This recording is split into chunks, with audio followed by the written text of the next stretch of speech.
This is the Mario Maker Lesson 1 level setup. To start setting up our level, the first thing we're going to do is get our background image. To do that, we're going to go to the Level Settings tab.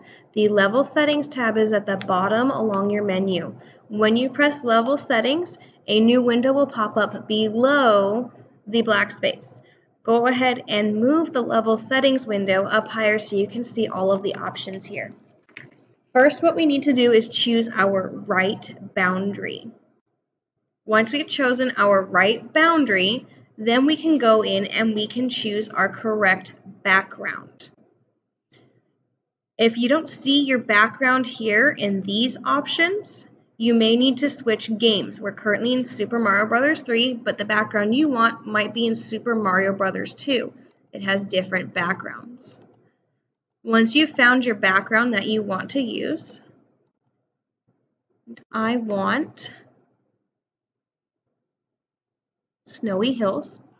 Then what we need to do is get our background long enough to take up our whole game. Right now our background takes up exactly 1 frame. We need it a bit longer. So to do that, you'll see that my mouse hand is now yellow. I'm going to use my arrow keys, and I use the right arrow key. I'm going to click on the screen with the left click of the mouse, and I'm going to hold the right arrow key down, and I'm going to drag a whole bunch of background. You should have at least 15 seconds of background. Count to 15 while we do this. This is just like when you were placing a row of blocks in Minecraft.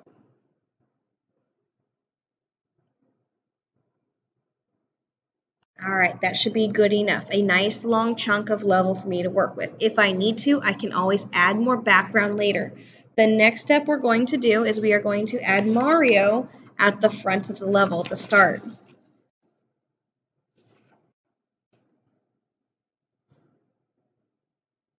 I'm going to use my left arrow key and find the beginning of my level here.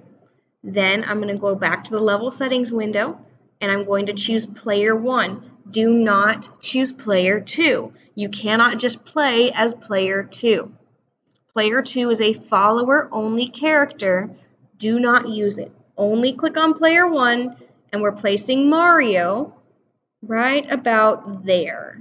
And I'm going to click and set him in place. If you don't place him in the right place, that's okay, because you can just click again and you can move him where you need him. You can only have one player 1 out anyway, so that's not even a worry.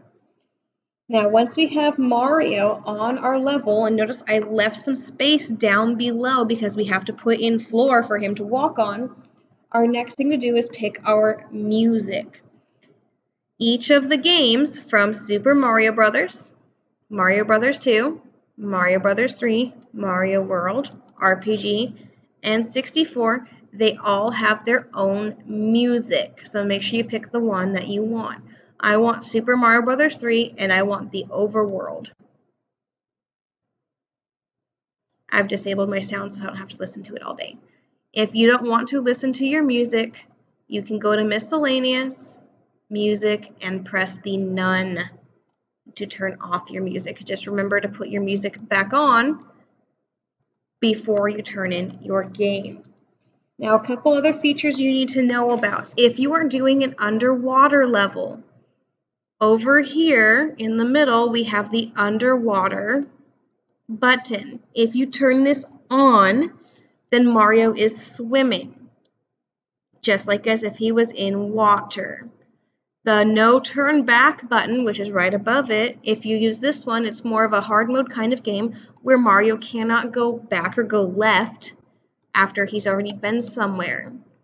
Off-screen exit, if you turn this on, Mario will walk off stage at the end of the game. Not required, but it looks clean. And last, level wrap. Please do not use level wrap right now unless you're doing a more advanced level and you've talked to me first. So with that, that is the end of tutorial 1 for Mario Maker Lesson 1.